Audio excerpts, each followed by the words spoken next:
this world and beyond every star.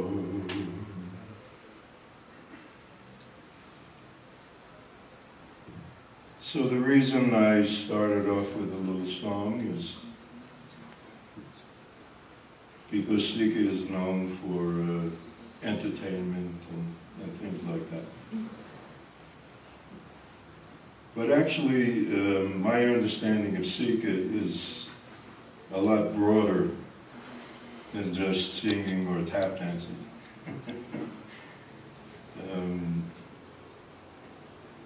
It's putting what we receive in the Latihan into our life. And it could be as simple as walking. If we receive it in the Latihan, that means God is teaching us how to walk from our human soul, our jiva.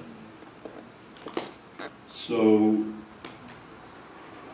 that's really the whole point of having these workshops, is to deepen our understanding about what SICA and about what culture really is. When we're opened, our human soul is reawakened. And our human soul is the source of all true culture. So all we have to do is wait till we receive it and then put it into our life. The first time I understood that was when I received to walk in Latihan, and it was very different from how I normally walked. And so, but I didn't understand it. I just received it, and you know, and I thought, gee, that's nice. It feels nice when I walk that way. And one day I was in a shopping mall, and the thought came into my mind, why don't you walk the way you walk in Latihan? So I thought, that makes sense, that sounds good. So I just got quiet for a moment, and the next thing I found was that I was being made to walk through the shopping mall the same way that I walk in Latihan. Except I was looking in store windows, I was looking at people, and I thought, wow, this is really interesting, because I felt I was worshiping God at the same time. The same way when I was singing that song, I felt I was worshiping God, because that's also one of my talents. I receive songs, I receive singing, how to sing. But walking can be a talent. Anything, moving our arms, how we use our voice, how we do everything in Latihan. That's how God wants us to live in this world. Because that's how we'll be living in the hereafter. We're being trained to live here and also in the hereafter. So, the first, you know, I don't want to talk too much because maybe you'd like to share some of your experiences, and also maybe you have questions. But the first time I received a song was one night. It was during Ramadan, and I actually wasn't even fasting. I was just traveling at that time. I happened to be in San Francisco. And I just felt to stay up late, even though I wasn't fasting. So I sat up, I was just sitting up late. And I heard a song come down and went in through the top of my head and went right inside of me. And it was a song about Baba, called The Man from the East. And so I didn't know how to write notes, so I just wrote down the words. And I could remember the melody.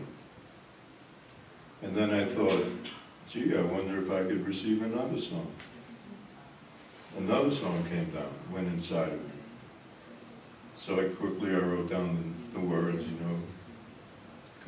I could remember the melody. So I received about 4 or 5 songs that evening, And then I started to get a little confused with the melody, so I stopped.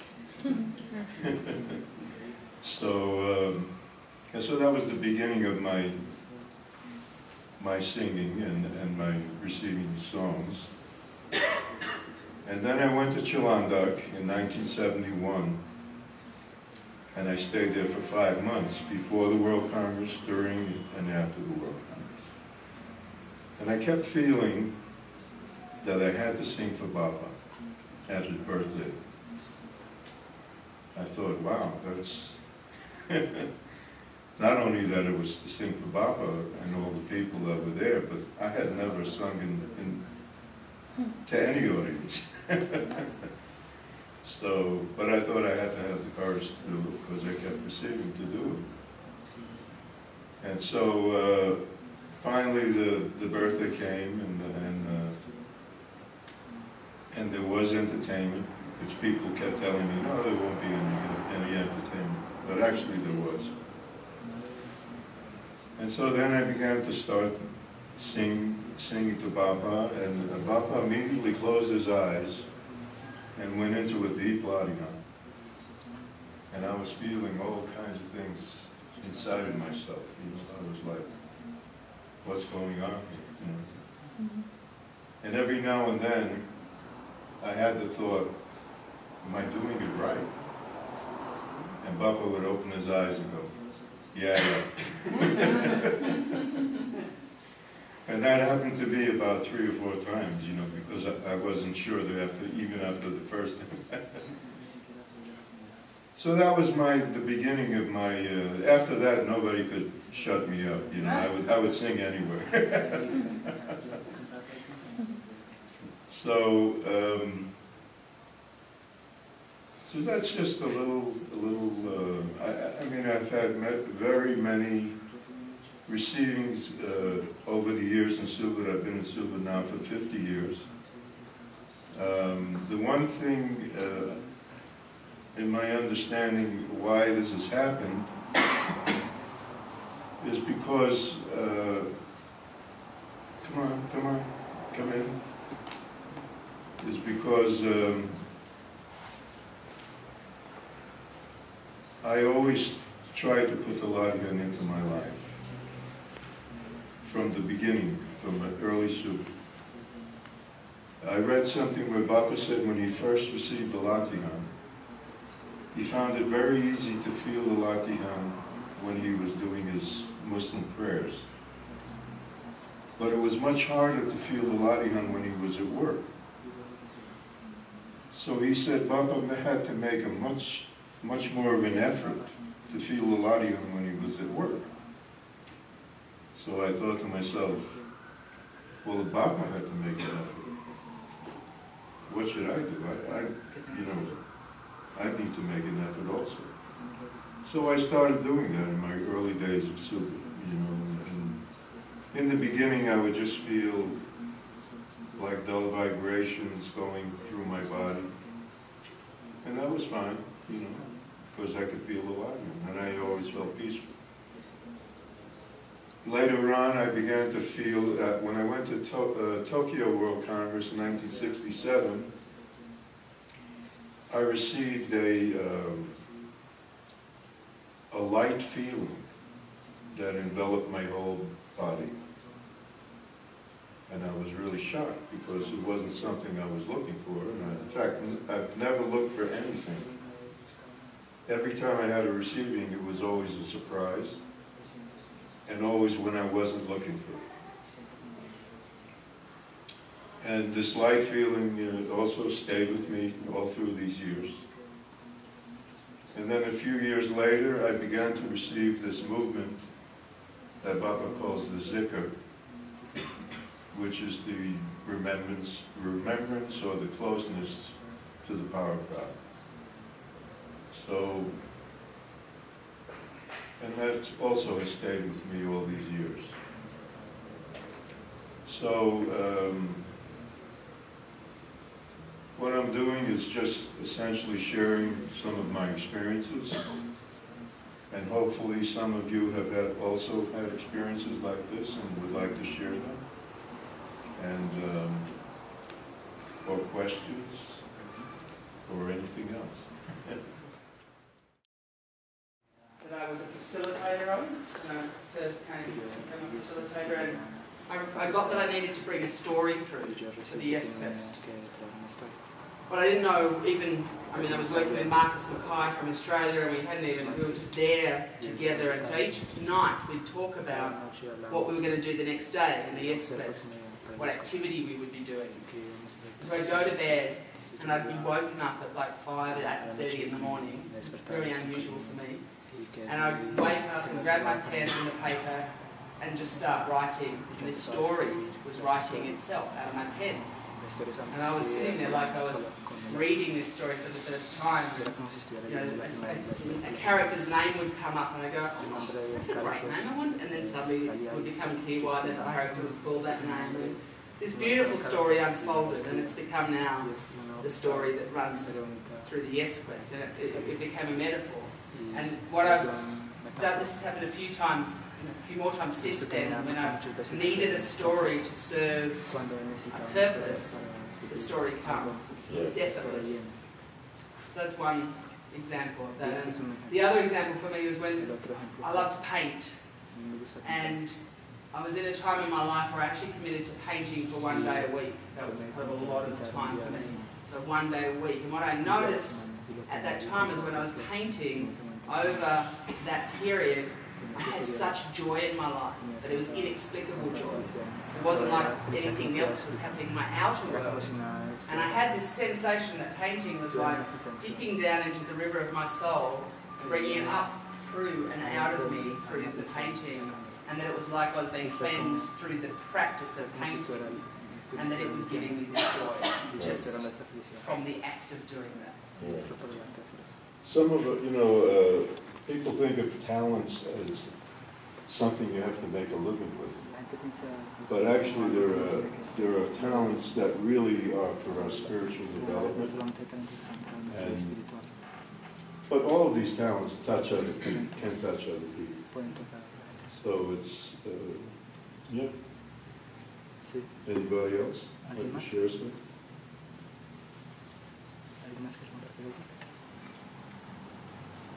Okay, well, you're forcing me to tell you more. When I got back from Indonesia after 1971, I was living in Florida. My father had just passed away. By the way, a number of Subud members in Chalanga lost a parent at that time. And Mas Usman was one of them, and he lost his mother. And he was pretty sad about it. I lost my father. I didn't feel that sad about it. But Papa gave a little talk.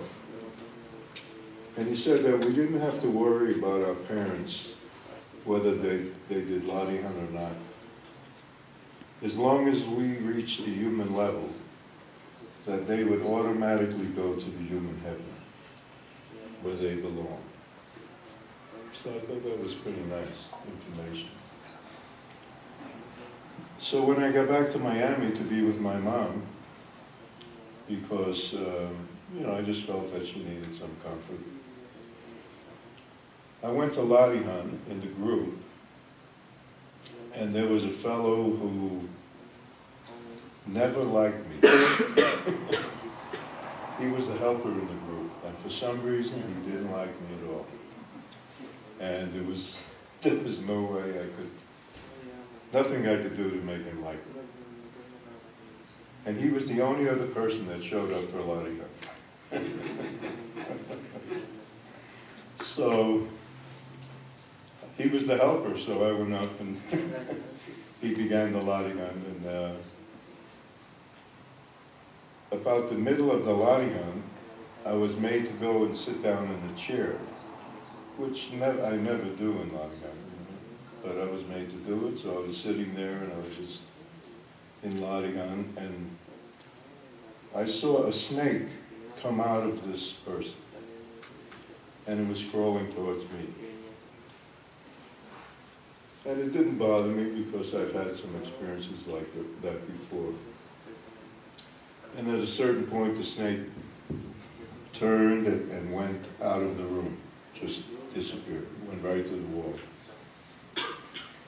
After Latihan, this fellow came over to me as if I was his long-lost friend. He loved me. And I was really surprised, you know. And he stood there, he spoke to me for about 2 or 3 hours. He wouldn't let me go home. So then I understood that it wasn't him that didn't like me. It was that snake that was causing him to have that feeling. So, just another experience that I had. Any questions? Anybody like to share anything? Okay. I know there's a violinist in the audience. This is actually the new SICA International Chair, Sebastian. Okay, and I know you're a violinist. So I'd like to share that story about how I used to play the violin. In Latihan, I was making the movement of playing the violin. And my father was a child prodigy violinist. So I thought, well, maybe I should take the violin, you know. So I wrote to Papa. This was really the first few years that I was in Subud. And I asked him if that meant that I should play the violin, you know. And he wrote back and he said, no, that the meaning of that movement is that the human voice, the voice is the human violin. And it's with the voice that we can heal ourselves. The human voice, that I shouldn't learn to play the violin. And I had the experience actually in Chilandak when I was there. When I became ill, my lungs were all congested and I was really, really sick. And I thought, should I go to a doctor? And I felt no. So I just lay down and I went to sleep. I fell asleep and I woke up with a complete understanding of how to heal myself with my voice, the vibration of my voice. And that the chromatic scale, each note touches a different part of the human body. So I found a note that related to my chest, my lungs, and I started singing that note. And the moment I started singing it, all of the phlegm in my body started breaking up, and every now and then I'd have to spit it out, you know. And I received that I would heal myself in 2 days. It would take 2 days to completely heal my whole body, my whole being. And that's exactly what happened. I was healed in 2 days, and it was also very amazing, you know. And I thought, gee, maybe I have an enterprise here. And actually, I did write to Papa about it, and he said, no, it's not sure that it'll work for anybody else. You know? So he said, you know, just do whatever you like, business or whatever. You know? I thought, shoot. There goes all the money I was going to make. So, anyway, but you know, not everybody receives talents. Sometimes it takes a long time to receive the talent. Yeah, would you like to share something? Yeah. Sure. I was waiting for the moment that something you said sort of brought something up for me. And in about 1989, 90, in 1989, I'd come back from living in Australia for 10 years. Prior to that, I'd been a sculptor in London, and I had got a kind of revulsion on the art world, and I got out of it, gone to Australia, and I was actually in a Sufi group for 9 years. and I'd learned how to do land management, and I became the Sufis' farm manager for 3 years in Tasmania. Anyway, cutting a long story short, my spirit moved me on, and I ended back in London. I met Subud people and felt that it would be good to be in Subud. I had a receiving, I guess,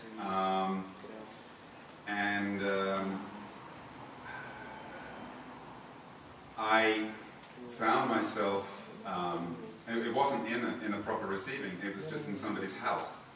And I found myself sitting, I was completely lost, that's right, I was completely lost because I came back to London, I was 40 years old, I had no money, I had no career, I messed that up by joining the Sufis and getting out of the art world. And I just didn't know what to do. And I found myself in this person's room, in the front room, and suddenly I was sitting in a desert in front of a fireplace, and sitting opposite me around this fire were what looked like Aboriginal men, dark-skinned native people, and one of them just looked me in the eyes and said, "You should be an environmental designer." So I said to this person that was in the room, you know, I had told them what was going on, and I was actually relating what was happening to this person. And you know, and I said, "Write this down." And I said, "What's an environmental design?" She said, "I don't know." So anyway, when that finished and everything, obviously it really stuck with me. So I went and looked up what an environmental designer was, and essentially it's a sculptor and a farm manager put together. So I looked up schools of environmental design in Britain, and I found one in Glasgow, in Edinburgh, and I went up there for the interview, and the course was a 2-year master's degree that was going to cost £28,000, and I had no money. And in the interview, the professor accepted me, and I said, "Well, I can't afford to come." And he said, "Well, wait a minute, on your records here it says that you've got a first-class sculpture degree, your BA. You could apply for an ESRC grant, you know." So I applied for the ESRC grant, and I got it. And that paid for my lodging, my food, my transport, the whole tuition for the 2 years. "How would you like to take over my gallery?" I said, "Well, I don't know, but I'll come and talk to you tomorrow." And he said, "Okay." And I worked out a deal with him, and I got my first gallery by myself. And then I got another gallery. And also, you know, I wasn't doing very well. And then the Spokane World Congress was coming up. And I wasn't planning to go because I couldn't afford it. And somebody offered to pay my way to go to the Spokane World Congress. I thought, wow, this is an offer I can't refuse. So I went, and I asked, what should I do? I didn't have any idea what to do. And I received SICA. So I went to the SICA meeting. I saw there was a SICA meeting. And I met Leonard Hitchcock, who was the outgoing chair of SICA at that time. And he was a painter. And so after a while, I asked Leonard, I said, "Hey Leonard, how would you like me to carry your work in my gallery in Carmel? Represent you in the United States?" He said, "Oh, great, great." Well, brilliant. He said, everything was brilliant with Leonard. And then he said to me, "How about my father? Would you like to represent him too?" And his father was a famous artist, Harold Hitchcock.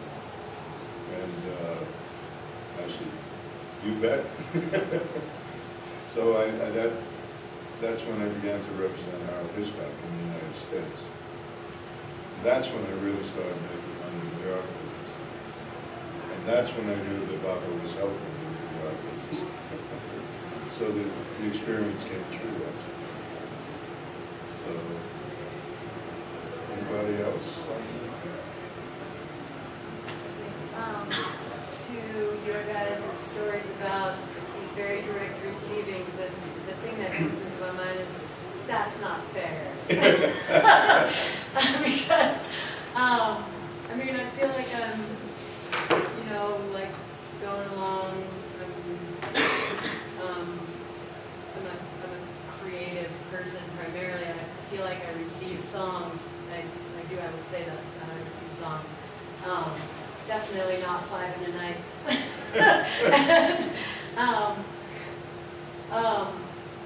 And when I haven't done a lot of testing because when I test, it's really very vague. I'm not sure. I think I'm sharing this in case there's anybody else in the room who feels similarly. I don't know that I have a point. I'm wondering what people like me should do.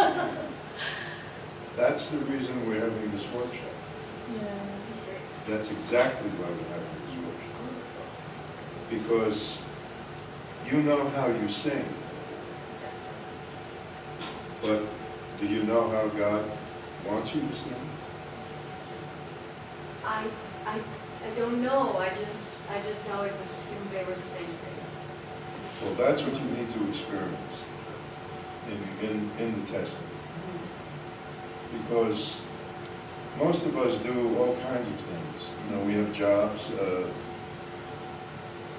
I'll just give you one example. I tested, a fellow was at a workshop that I did. I can't remember which one it was. Yes, ma'am, can you hold the mic up closer? Okay, thank you. And he asked me, he said to me, I hate my job. And I want to get, he was a computer programmer, and he wanted to get out of the field, you know. He said, I just can't stand it anymore. And what I test with him was, you know, the kind of work he should do. And I said, well, why don't we test how you do your work? And how would God have you do it? He said, oh, that sounds good.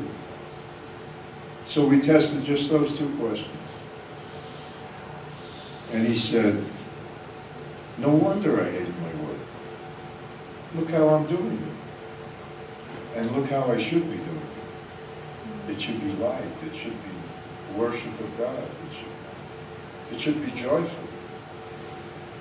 So that's the difference that we can receive no matter what kind of work you do.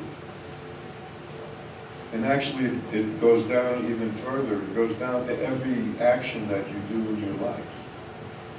It's the same as the awareness testing that we do in Subud. Except that the helpers never tell people, okay, now you received how to use your arms, your legs, and all of that. But they never say, well, now put it into your life. Take that and put it into your daily life. There are two movements in Subud. The first movement is what we receive in the general life, or when we do Latihan by ourselves. We just surrender to God, and He makes us do whatever He makes us do. The second movement is when we have an intention. So let's say I want to walk over there. The Latihan will adjust to whatever we want to do. That's putting the Latihan into our life. And that's what Bapa means by being diligent in the Latihan. Not coming to Latihan 2 or 3 times a week. It's every moment, every heartbeat, everything we do. Bapa used to test the ladies, how do you put on your makeup? How would you put it on when you're guided by the power of God? how do you brush your hair? How do you put it on, how do you brush it when you're guided by the power of God? So he was trying to give us that understanding all the way back in the early days. And it was interesting, it was kind of funny because some of the ladies with short hair would be brushing long hair all the way down their back in the testing. And then he tested some of the women and said, well, what length of dress or skirt should you wear? And all the women were grabbing their ankles. And he said, you see, it's not Papa that wants you to wear long dresses, it's God. And the men he would usually test it more about their business or, things like that. And how does a Mexican laugh? How does an American laugh? How is it to feel to be a general, a French general, or a German general? Questions like that. But that's really what Subud is about. It's not just going to Latihan a couple of times a week or whatever. It's every moment, every heartbeat, every pulse beat.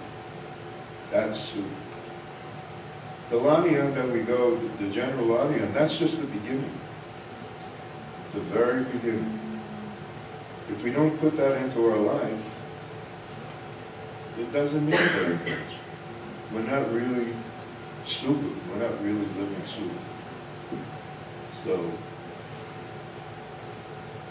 anyway, that's my understanding. So I hope all of you will test questions like that. How do I do whatever? And how would God have me do? And receive the difference. So that, and then it's up to you whether you want to do it or not. If you're going to put it in your life or not. Yes.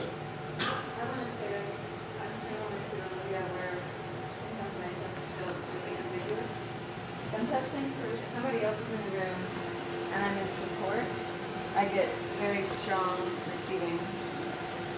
But I remember in New Zealand testing what is my true talent and having an expectation that sound would come out of me. I was completely silent and still, and nothing happened, and I was really upset. Because it appeared that I had no talent. And I was lost. So I guess my question would be similar to Olivia's is, how do we, if I'm blocking myself, how do I get out of the way? Well, Baba in the early days of Subud would test true talents or tell people what their talents were. And they would usually go into crisis because they hadn't received it yet.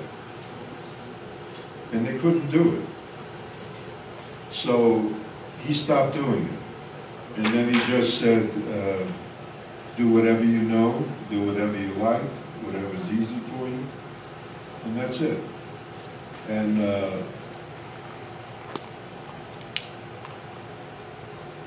in my experience, when I received the talent, it was very easy to do because I was ready to receive it. And I always felt that I was worshiping God when I did it, and I always felt very light, peaceful. So, yeah, if we're not ready, we have to accept it. If we haven't received it yet, we have to accept it. But that doesn't mean we still can't put the Latihan into our life, as far as we're able to. So, that's just the reality. It's the spiritual reality of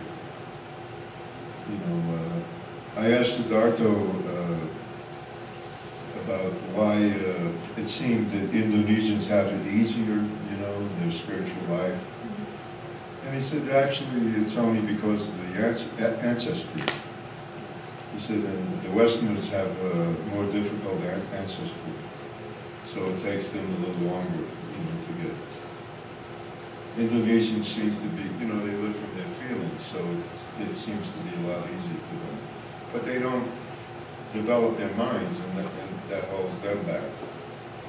Actually, Baba said Americans or Westerners go 100 miles an hour. Indonesians go 50 miles an hour. It would be better if everybody went 75 miles an hour. And my favorite Baba quote, if after 25 years of doing life, nothing has happened, maybe you should try something else. I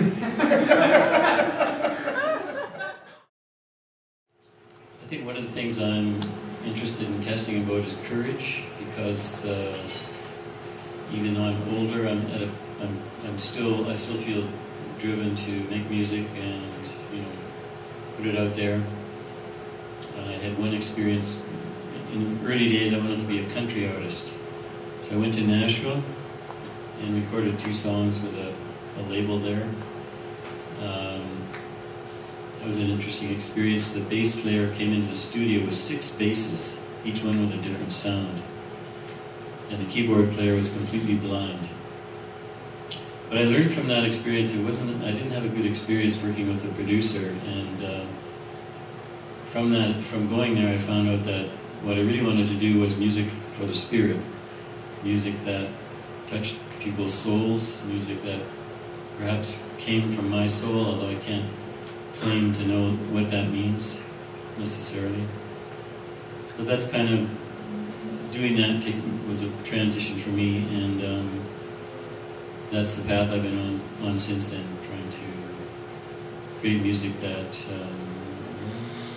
has a healing impact, hopefully.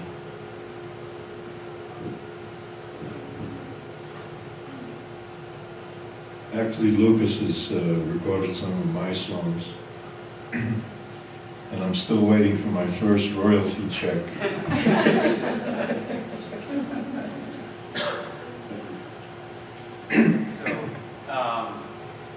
I feel like there are a lot of musicians probably here, and I am definitely not a musician. I remember doing talent testing in Bali, and there was piano in there. And as a kid, everyone in my family had piano lessons. I'm the youngest of 5, and all 4 dropped out. It didn't go well, so my parents said, "No, just don't do it with Simon. He's not gonna like it." And I find myself in the evenings, as my parents were watching the news, in the room teaching myself. I hated reading music. I just liked listening. And that went on for 10 years. And then that talent testing woke up something in me. And I took it more seriously, moved away, got an engineering job, and I bought a piano. And throughout the day, I did a lot of work from home. I'd always get stuck on something, really technical, maybe technical writing or a problem. And I'd find myself, before I knew it, at my piano, and I would be playing something that was just coming, it's always coming from inside. It's never something I've heard before. And it's always music to my own ears. And I say that because if anyone else were to listen to it, I'm sure it's pretty terrible stuff, but it feels right. And then that blockage or whatever it was with my work is lifted and removed. And I know I've tried to play for other people, and I can't. Nothing comes out then when I'm trying to play for other people. But when it's just for myself, or when I think it's just for myself, it is really beautiful. And I'm vibrating when it's done. And I remember once in my apartment in Niagara Falls, there was a lady next door who was always abused by her husband, and there was always problems. And he was gone, the husband was gone, and I thought she was gone. And I played something that I'd never played before. It was so powerful, and it went on and on. And then there was a knock at my door, and it was her, and she goes, "What was that?" I'm in tears. I thought, who was that? What piece was that? And I didn't know how to answer it, but there's something that I know talents can be used for other things, and not necessarily have to be expressed to the general public or used to make money, but kind of used to lift that blockage. That's what I've I've found with love. Actually, Papa said if your true work was to be a writer, you should play the piano.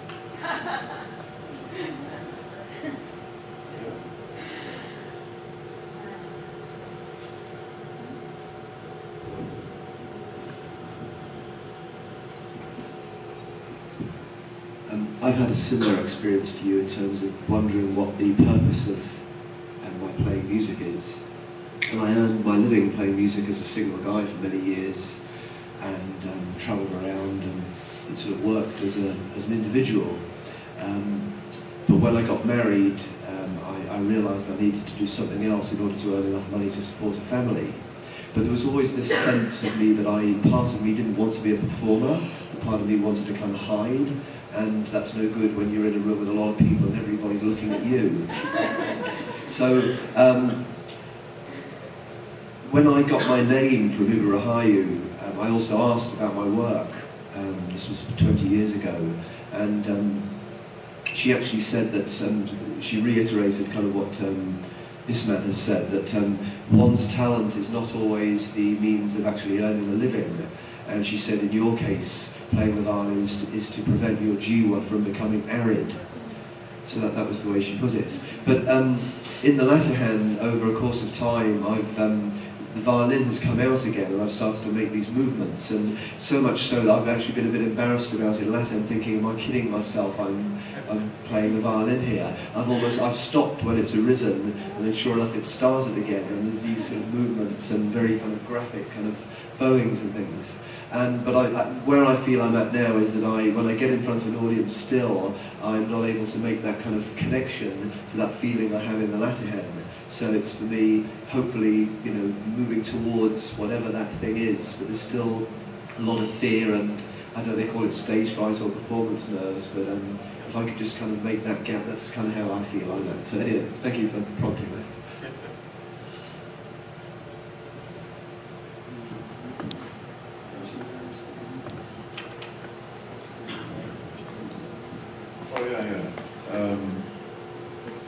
Siddhartha gave me this advice, and it's true, because actually I've always done it. He said a performer shouldn't direct himself to an audience, because if you do that, you will feel everything the audience feels. You'll feel all their anxiety, all of they're picturing themselves being up on stage. And so the performer needs to direct himself to God, and then from God it should go to the audience, and then from the audience back to the performer. It's like a triangle. So that's the way, we have to do it. And but that doesn't mean you won't feel fear. It just means that you just have to just remember to be directed to God.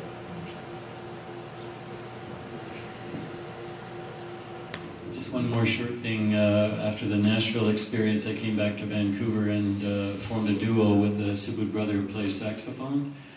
And shortly after that, because we had the same intention of playing music for the Spirit, and soon after that, just by God's will or synchronicity, we connected with a fantastic acoustic bass player from Mexico who was studying in Vancouver, and he was playing the symphonies, the Vancouver Symphony, all these.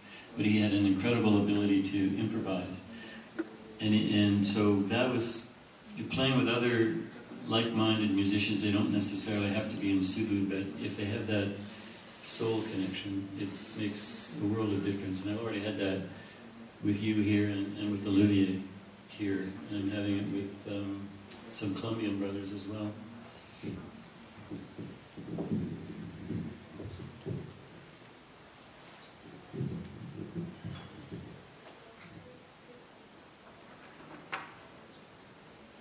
I'm wondering how many helpers are in the room. Could you? Okay, so there seems to be more men helpers than women helpers. More men than women. So, you know, what I would hope will happen in the second part of this is that the women helpers will conduct the testing, and the men helpers for the men, you know. And what seems to work best is when we break up into small groups, because that way everybody gets a chance to receive. So, and you know, I would say test whatever you feel is you need to test. This is an opportunity to test anything, but especially about putting the Latihan into your life. That's what I would really recommend. And yes. I've got a question. Do you have any stories to share, shed some light on those that are new in Subud that are probably not either not receiving yet, or probably are just starting to receive, or anything that you can share around that? Somebody that doesn't receive a lot. Yeah. Yeah. Well, I would really recommend that you, not you, but those people, read Bapa's talks.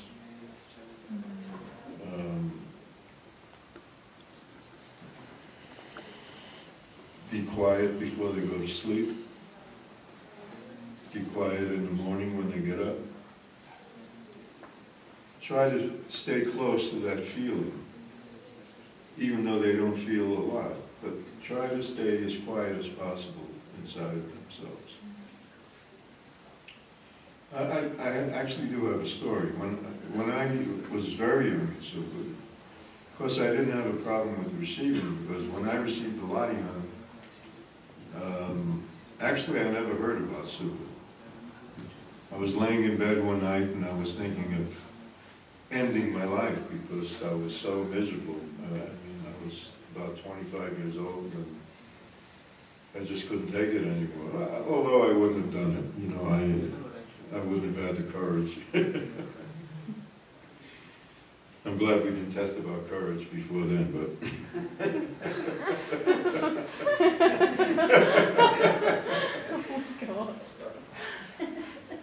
But I heard a voice inside of my head, and it said to me, well, you've tried everything in your life, but you've never tried praying to God.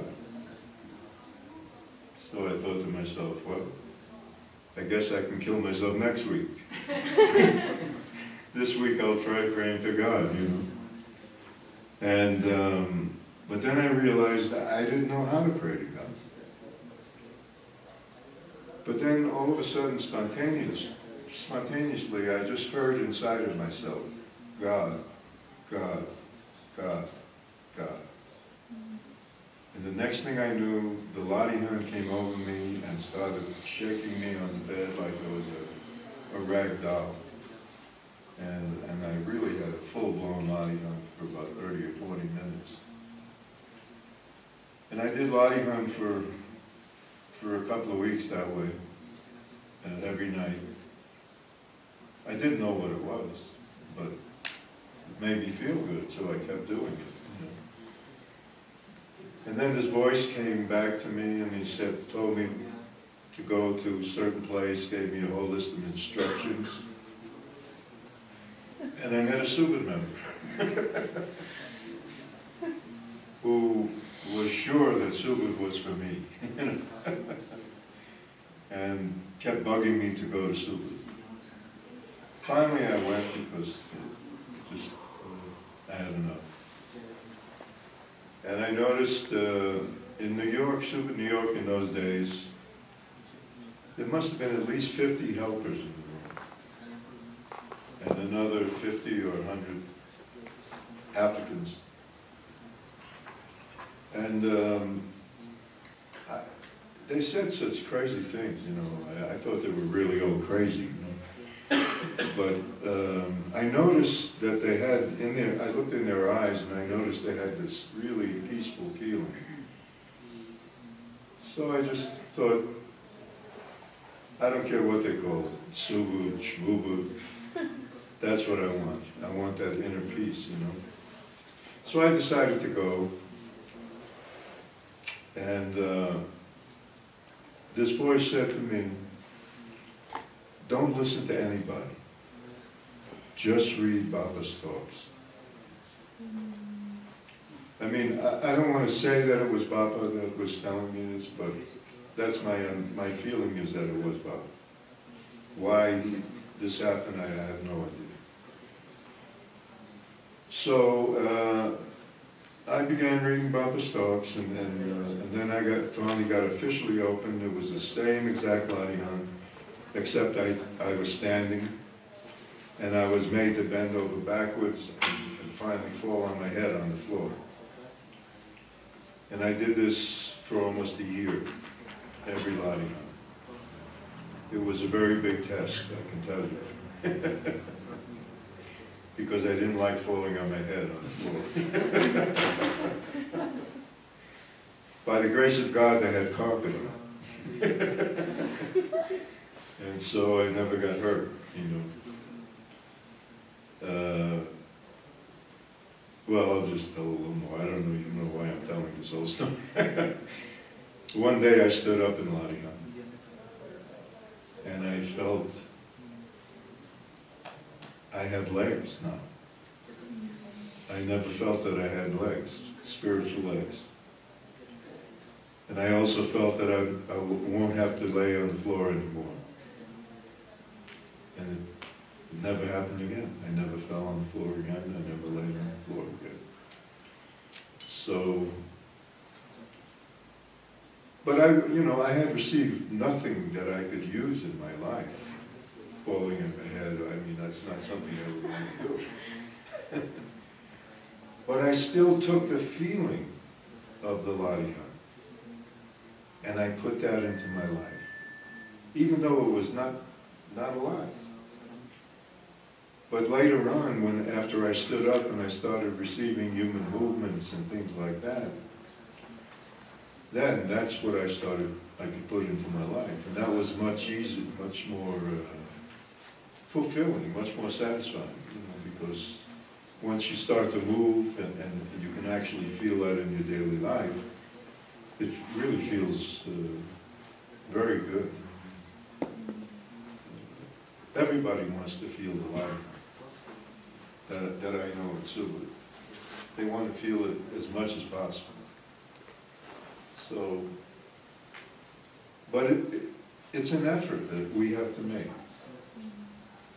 Even if it's the smallest thing, whatever it is, do it. Put it into your life. Because it'll make you happier. It'll make you quieter. It'll make you more peaceful. I have a song about that. Would you like to hear it? I can still hear your voice when you said that I should pray. I made my choice. I'm glad I did today, 'cause you answered my prayers, and my life was changed that day. I'm grateful, Lord. To you I'll always pray. Lord, I still remember the night when you changed my wrong to right. Now my life is peaceful and free. I'll always pray to thee. Lord, I pray that you'll stay and always comfort me, not just today, for all eternity. Lord, I still remember the night when you changed my wrong to right. Now my life is peaceful and free. I'll always pray to thee. So that's from my first experience in life. So, you know, I already had a feeling, even though I went to art school, that nothing there was moving me, and it wasn't the way I wanted to paint. I wanted to paint something without using my mind. I wanted it to flow.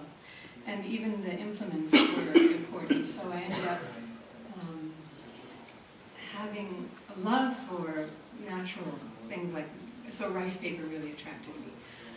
So I had already started playing with that and Chinese brushes, and I was a watercolorist because it was important for me to just stay with the flow. I really didn't want the plastics of acrylics, and I didn't want the turpentines. That's what made all the artists crazy back in the day. But then I started doing Latihan and receiving the content of, I would start doing these Japanese dances. I felt like I had bands in my hands, and I would do these movements, and they were instructive as to the forces, so that the content of the meaning of these movements like this, and the head turning, and then, or the hand coming back and bringing back the energy, was just an indication of how to deal with the forces. If a negative force comes, you really just use your Latihan and you just turn your head and you just let it go that way. And then when something positive or open, you open back up to it. And this made me feel that I was really on the path to express myself in my art with more of the ancient Asian qualities that were from the content of these dances, this music, this sound of, even the sound of the bells and the really softness of the music. And it really informed my art. So you can receive a lot of content to then put in your art and your music. And I just want to cast two votes toward you all who are so talented in every way, that you feel for yourself, if you can, some content for your art. And if you're writing songs, even just one song that is about your Latihan. You know, I was always trying to paint what is my Latihan, and my paintings came out beautiful.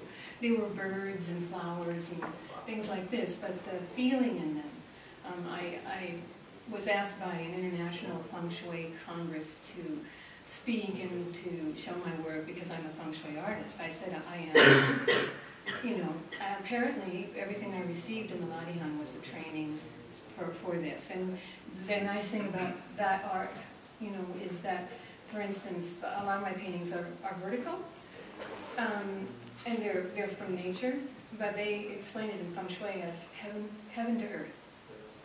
So this content is really there, and you can really feel it in your Latihan, whether it's for your music or whatever. And my last thing is, I'm just going to plug Bapak one more time. And I'd say that the value of reading Bapak's talks, and it was so great what Isman said about, you know, not listening. If there's helpers that you're dealing with, or helpers that have disappointed you, trust me, everyone's been disappointed by a helper. You know, everyone. And don't take it seriously. I found myself at a California Congress last year. We were in a closing circle, and people were very open, and it was a lovely time, and they were expressing themselves. But there was several people sort of expressing the fear that Subud would grow, and that we were losing it, and it was closing down, and the young people weren't coming. And Leo Horthy was in the room, and he just matter-of-factly said, "Well, my father said that that's never going to happen." It was Sharif, you know, the translator. And but I was feeling this young man's angst. He was really concerned about it. And what came to me as I sat there was the opening words, the opening statement, where, so that you may become calm, close your eyes, and pay no attention to the others exercising around you. So why can't we apply this in our outer life? And so when people are disturbing you, whether they're helpers or what, pay no attention and just do your Latihan and trust in God and read the books talks, because that's the real deal. And what will happen when you read them, and if you don't like the one you're reading, go to another one. There's no order for them. There's no order. You can go to the Subud library online and put in a word that's your interest, and all the talks with that idea will come up. I don't know if you all know that, but it's incredible. The index, it's a search. So when you've read these talks, and I just have to throw in, yesterday the international helper in our group said she was afraid she wouldn't know enough to be an international helper, and so what she did was she started with Bapak's talks and she read all of them. And she didn't like memorize them or anything like that, or even close, but that she finds that in her work, it will come, you know, the contents that's in there from Bapak will come. And the greatest thing is there will be days when you will suddenly realize you just received what Bapak described, but you couldn't get your head around it at all in any way. But suddenly now you're one with it, and that just brings on great vibration. That's all.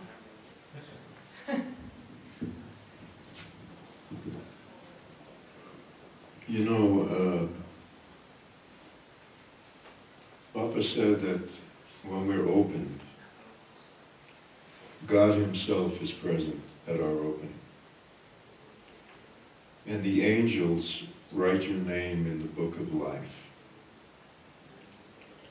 So it's a very, very holy moment in our life. He also said that when you don't feel the Latihan, it doesn't mean that you're not open. He said you are open. It's just that the Latihan is working in places in your being that you can't feel yet. And just keep doing it and have faith in God. And always direct yourself to God, because that's another thing Baba said, is that surrender without direction has no meaning. We have to be directed to God, always. So, yeah, so, you know, you don't really have to worry. People, although what Lusana said is very good, because that is the helper's duty, to keep doing Latihan with helpers, with the members, until they really feel something. But even if they don't, it still doesn't mean that you're not open, and that eventually you will feel the Latihan.